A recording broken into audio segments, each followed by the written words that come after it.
Thank you for tuning into another episode of Curious Cat Crime Sunday with Shelby, and today's episode is going to be on Jeffrey Lionel Dahmer, otherwise known as a Milwaukee Cannibal, and let's get to it.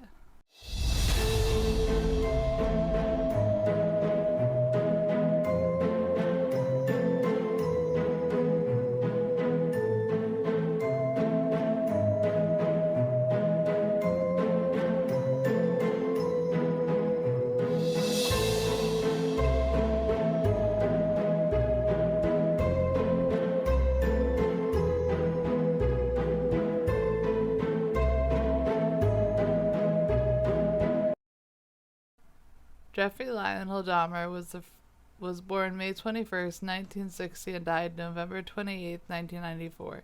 He was also known as the Milwaukee Cannibal and the Milwaukee Monster. He is an American serial killer and sex offender who killed and dismembered 17 males between 1978 and 1991 when he was captured. He was actually captured the day after my birthday, which is July 22nd. I was born the 21st. Sorry, July 22nd, 1991. I was born the day before he was captured. Many of his later murders involved actual activities with the dead, and cannibalism, and permanent preservation of body parts, including mainly keeping the skeletons. Jeffrey had a brother named David, born in 1966. They were both born to Lionel and Joyce Dahmer.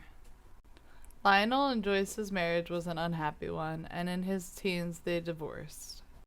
When his parents divorced, Jeffrey stayed with his father, and his brother David went with his mom, and his father remarried to Sherry the same year they divorced.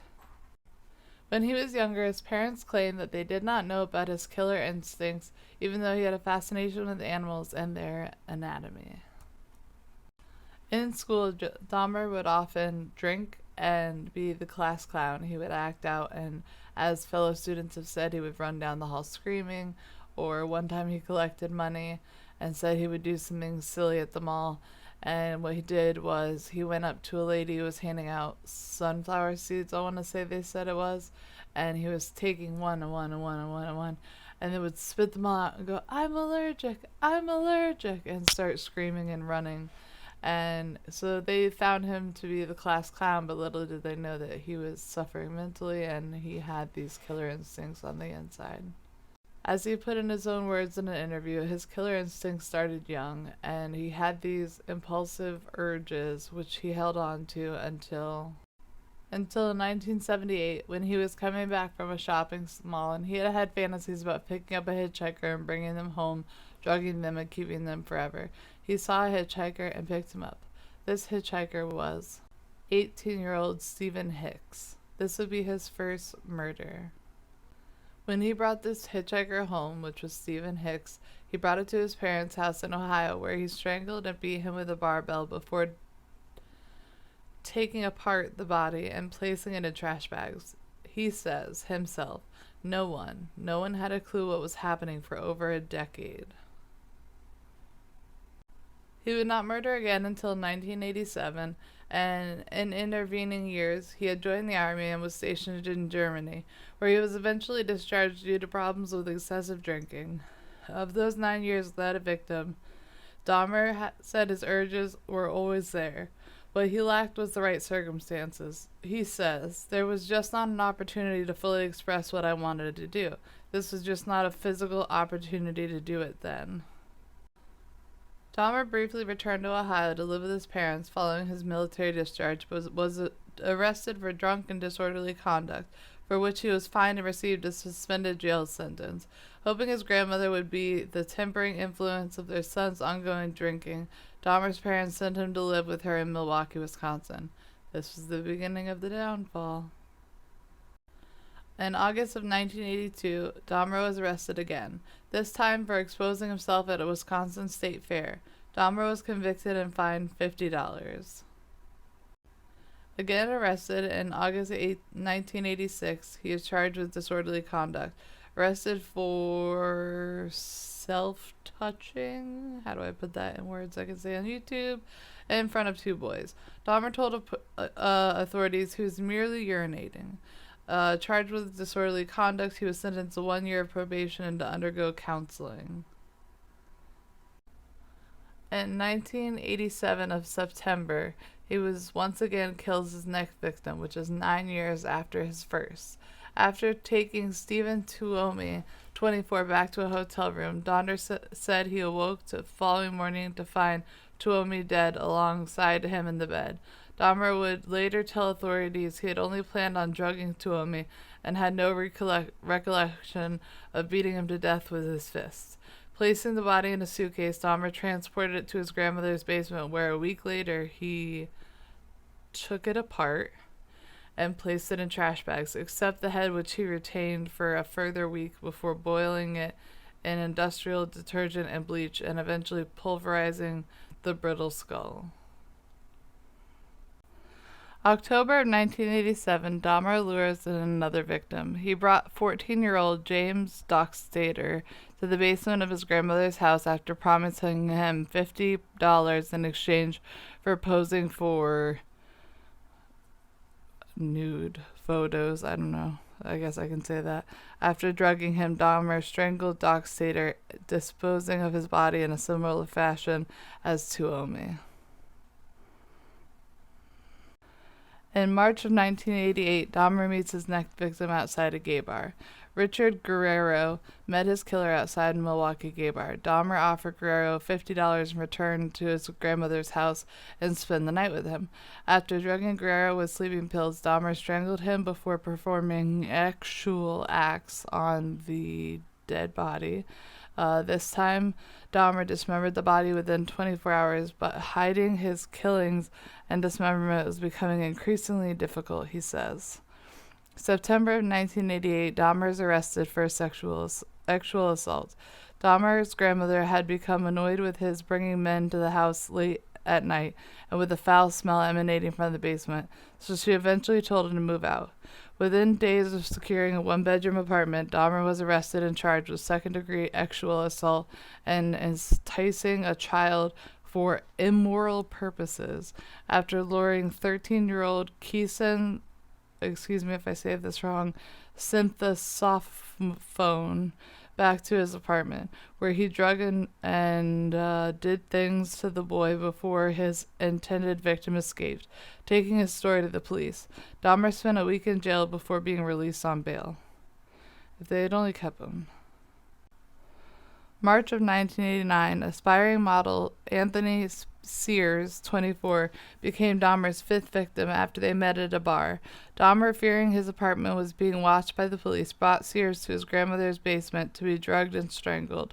Sears was the first victim from whom Dahmer took trophies, storing and preserving Sears' head and private areas, which he kept in a wooden box. For a time, he stored the box in his work locker. May of 1989, he was sentenced to 12 months jail time and 5 years of probation for second-degree sexual assault. Dahmer was permitted work release in order to keep his job as a mixer at the Ambrosia Chocolate Factory. Fun fact, I shouldn't have said fun fact. One of my friends I know through the true crime community, her father worked at the same company, just not near Dahmer, but at the same time. While also being required to register as a sex offender. Paroled from jail 2 months early, Dahmer rented an apartment at 924 North 25th Street in Milwaukee. May of 1990, just months after being released from jail, Dahmer killed Raymond Smith, a 32-year-old prostitute he offered $50 for actual stuff. After drugging Smith in his North 25th Street apartment, Dahmer strangled him with his hands before taking Polaroid photos of the corpse and suggestive poses. Dismembering the body in his bathroom, Dahmer boiled the remains and dissolving them in containers of acid, except for Smith's skull, which he kept in a cabinet alongside Sears' skull. When neighbors complained of the smell emanating from his apartment, Dahmer told his refrigerator was broken and he was waiting for it to get fixed. June of 1990, after killing 27-year-old Edward Smith, Dahmer attempted to retain the body by keeping it in the freezer for several months. The frozen corpse was eventually discarded, and Dahmer telling authorities he was upset he did not get to keep any of Smith's body parts due to degradation from the freezer. That was what upset him. September of 1990, Ernest Miller, 22, had his throat slashed after being promised money to join Dahmer in his apartment. A lack of sleeping pills forced Dahmer to change his method of killing. Dahmer kept parts of Miller's body to eat, and something he was doing increasingly, and he painted and displayed Miller's head in his apartment. 3 weeks later, Dahmer killed 22-year-old David Thomas. Later, he said he came to realize during their encounter that he was not attracted to Thomas, but he still drugged and killed him, then disposing of his body, intentionally not keeping any parts. February of 1991, Dahmer picked up 17-year-old Curtis Strotter at a bus stop, offering him money in exchange for nude photos. Dahmer continued his ritual with his 10th victim, offering of cash to a stranger, drugging and strangling his victim before taking photos, dismembering and keeping body parts for cannibalism and trophies. Following his arrest, Dahmer said eating his victims was a compulsion, a way of making me feel they were part of me, he says. And it was in quotes, that's why I did that. April 1991. After drugging 19-year-old Errol Lindsay, Dahmer drilled a hole in his skull into which he poured hydrochloric acid in an attempt to produce what Dahmer would describe as a zombie-like state in his victim. Lindsay regained consciousness before Dahmer drugged him further and then strangled him and flayed the corpse with the intentions of retaining Lindsay's skin. Sound a little bit like Ed Gein there. May 1991. Dahmer's next victim was 31-year-old Anthony Hughes, was dead but still intact on the floor when he lured 14-year-old Conrack, excuse me if I say this wrong, synthesomophone. And now, if you remember correctly, earlier in the story, he had actually killed his brother, I want to say it was. This was in his North 25th Street apartment. After photographing and drugging, I'm going to say Conorak because I can't pronounce his last name and I don't want to butcher a victim's name. Bad choice of words. Dahmer again tried to render his victims brain dead by drilling into his skull and inserting acid, leaving the drugged body alongside Hughes' corpse when he left the apartment for a few hours. Returning in the early hours of the morning, Dahmer discovered a groggy Conorak sitting outside the apartment building with 3 women huddled around him. Telling the woman Conorak was his friend, Dahmer attempted to lead the boy back into the apartment, and dismay of the women, who informed Dahmer they had already called the police. Dahmer eventually convinced attending police that Conorak was his 19-year-old boyfriend and that they had quarreled after drinking too much. Amid protests from the women, the officers escorted Dahmer and Conorak back into the apartment, where Dahmer produced the Polaroids he had taken earlier as proof of their relationship. Categorizing the events of the domestic dispute, the 3 officers left Conorak with Dahmer in his apartment, which they noted had a strange odor. This could have saved his life. This is just really sad. Dahmer once again drilled Conorak's head and injected it with acid, this time with fatal results. By coincidence, here we go. Conorak was the younger brother of the boy Dahmer had. I shouldn't say just because it's terrible. He had actually assaulted the brother. He didn't kill him in 1988. Not that that makes it any better, but I'm just saying I misspoke earlier. A crime for which he was convicted, though according to Dahmer, he had no idea of their connection. After dismembering their bodies, Dahmer kept the skulls of both Hughes and Conorak. In June 1991, Dahmer met 20-year-old Matthew Turner in Chicago and persuaded him to travel to Milwaukee for a photo shoot. Once again, Dahmer drugged and strangled and dismembered his victim, keeping the head and internal organs in a plastic bag in his freezer. His freezer must be filling up. July 7th through the 19th of 1991. Choosing another victim from Chicago, Dahmer promised Jeremiah Weinberg, 20, a weekend away in this apartment in Milwaukee. Dahmer did not commit the murder until the day following their arrival, when Weinberg voiced his intention to leave. Days later, after agreeing to pose nude, 24-year-old Oliver Lacey accompanied Dahmer back to his apartment, where Lacey was drugged and then administered chloroform over the course of a day in an attempt to render him alive but unconscious.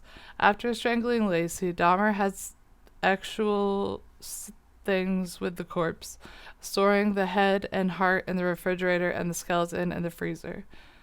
4 days after murdering Lacey, Dahmer was fired from his job. The same day, Dahmer lured Joseph Bradhoff, 25, to his apartment, strangling him and laying his body in the bed, where it remained for 2 days. He then placed Bradhoff's head in the refrigerator. July 22nd, 1991. Here it comes, guys. 2 Milwaukee police officers were flagged down by an agitated man with handcuffs attached to one wrist. Tracy Edwards, 32, told police officer a freak had placed the handcuffs on him and that he had spent the better part of an evening trying to escape from a nearby apartment where he was being held captive. Dahmer had met Edward earlier in the day and persuaded him to accompany him to his apartment. Upon entering, Edward immediately noticed the foul smell and stacked boxes of hydrochloric acid. Dahmer had tried to place handcuffs on Edward, succeeding only to fasten one wrist before he brandished a knife, pulling Edwards towards the bedroom where Dahmer said he intended to take nude pictures. Continually repeating he was Dahmer's friend, Edward waited until his captor had a lapse of concentration, whereupon he punched Dahmer in the face. In the confusion, Edward fled through the front door, eventually flagging down a police car. Upon the arrival at his apartment, Dahmer invited the attending officers inside, admitting it was he who had placed the handcuffs on Edward and that the keys were in his nightstand. On entering the bedroom, one officer noticed a partially open drawer filled with Polaroid pictures of numerous bodies in differing states of dismemberment. Bandishing the images, the officer returned to the living room, reportedly saying to his partner, "These are for real." Seeing the images, Dahmer attempted to escape but was quickly subdued by police, who immediately called for assistance. When authorities opened Dahmer's refrigerated door, they found a horrific scene: severed heads of a black male on the bottom shelf. Authorities would discover 4 other severed heads in Dahmer's kitchen, 2 human hearts in the refrigerator, 7 skulls in Dahmer's bedroom, as well as an entire torso in the freezer. Further, investigators at the apartment would reveal preserved actual organs, 2 entire skeletons, several hands, and further 3 torsos submerged in acid. I don't mean to make a joke here, but my freezer is very tiny. I don't know how you would fit an entire torso in it. I guess if you took the shelves out. This is just me thinking out loud. I'm sorry. Asked following his arrest if he was... I'm not making light of this, by the way. This is absolutely horrible and terrible. My brain couldn't picture fitting a torso in my freezer. I need to cut that out. Anyways, asked following his arrest if he was glad it was over, Dahmer stated he was not glad, that he liked his lifestyle and found it exciting and thrilling, according to FBI files. When authorities asked Dahmer if it would be possible to lead a normal life if he were released, the murderer responded the best place for him was prison, because if he ever got out, he would go right back to the same behavior, including the killing. Sentenced to 16 consecutive life terms, Dahmer was then killed by a fellow prison inmate, Christopher Scarver, in 1994. And that is the end of the story. I hope you liked it. I'm sorry I didn't look at the camera much. There was a lot of information, and I just couldn't memorize it all. But I hope you enjoyed it. I did a timeline again because I don't know about you. I really enjoy the timelines. I like seeing how things progress and how they go. And, I don't like seeing them, but I like the way it's done. And I hope you guys have a great week. Thank you for turning into another episode of Curious Cat Crime Sunday with Shelby, and have a good one. Bye.